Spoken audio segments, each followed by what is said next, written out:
بسم اللہ الرحمن الرحیم۔ السلام علیکم دوستو، پاکستان گوٹ فارمنگ میں خوش آمدید۔ امید ہے تمام بھائی بخیر و عافیت سے ہوں گے۔ اللہ پاک آپ کی جان و مال، عزت و آبرو اور رزق و عمر میں برکتیں عطا فرمائے۔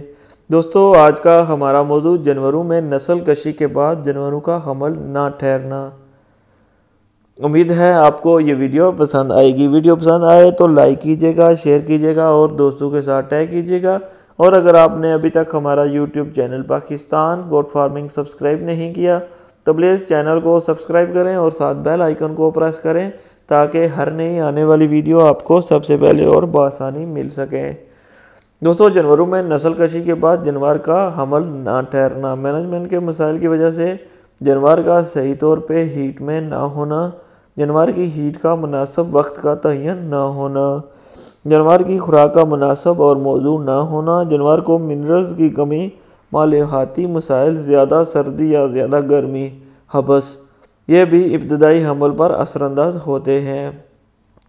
جانوروں کو ہارمونل پرابلم، ہارمونز کی کمی یا زیادتی، مثلاً اگر جانور میں ہارمون کی زیادتی ہوگی تو وہ زیادہ دیر تک ہیٹ میں رہے گا، اور اگر کمی ہوگی تو ہیٹ سائیکل پہ اثر انداز ہوگی، وہ جانور کبھی کسی ٹائم پہ ہیٹ میں ہوگا۔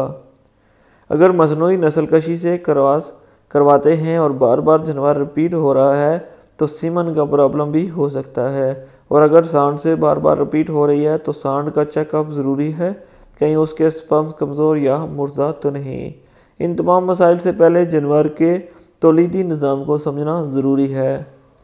مادہ جانور کا تولیدی نظام بچہ دانی یوٹرس پہ مشتمل ہوتا ہے، جس کے حصے باہر والا ولوا، ویسٹیبولو، اس سے اندر کی طرف ویجینا، سروکس، لمبی رسی نما اور اس کے اندر پہ سرویکل رنگ ہوتے ہیں۔ اس کے بعد بچہ دانی کا اہم حصہ ہوتا ہے، اس کو باڈی آف یوٹرس کہتے ہیں۔ یہاں یہ بچے کی گروتھ ہوتی ہے۔ اس سے آگے دو حصے ہوتے ہیں جن کو یوٹرائن ہارن کہتے ہیں۔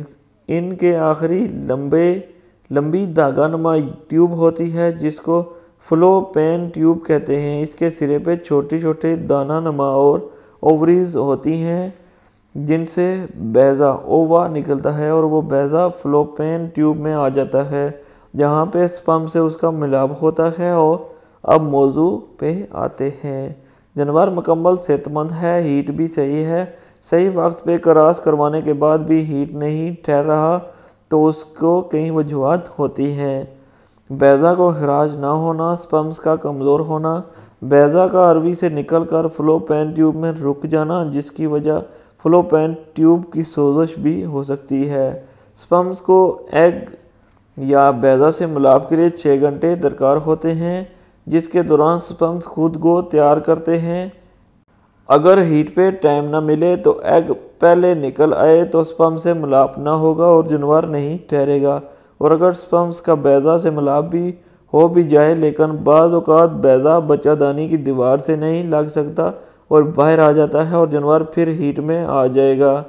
دوسرا، سب کچھ ٹھیک ہونے کے باوجود حمل ایمبریو کی موت ہو جانا، EEM، یہ بھی حمل کے ابتدائی دنوں میں ہو تو جانور پھر دوبارہ ہیٹ میں آ جائے گا، لیکن اگر جانور 20 یا 22 دن بعد گزرنے کے بعد ہیٹ میں آ رہا ہے تو پھر ایمبریو کی موت ان دنوں کے بعد ہو رہی ہے، 25 سے 45 دن کے درمیان۔ ایسے جانور میں ہیٹ سائیکل کا دورانیہ لمبا ہو جاتا ہے۔ اس کے علاوہ ان مسائل کی وجہ سے جانور کی یوٹرس میں سوزش بھی ہو سکتی ہے جو حمل کے ٹھہرنے میں رکاوٹ کا سبب بنتی ہے۔ دوستو یہ تمام باتیں آپ کے سامنے ہم نے رکھی ہیں جو جانور کا حمل نہ ٹھہرنے کی وجہ بنتے ہیں۔ امید ہے آپ کو یہ ویڈیو پسند آئی ہوگی اور آپ کے لیے فائدہ مند ثابت ہوگی۔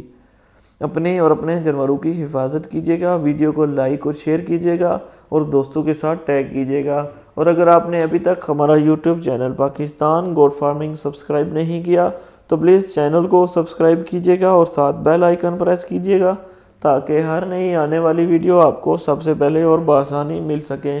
دعاؤں میں یاد رکھیے گا۔ اللہ نگہبان پاکستان زندہ باد۔ Subscribe now and press the bell icon. Never miss an update.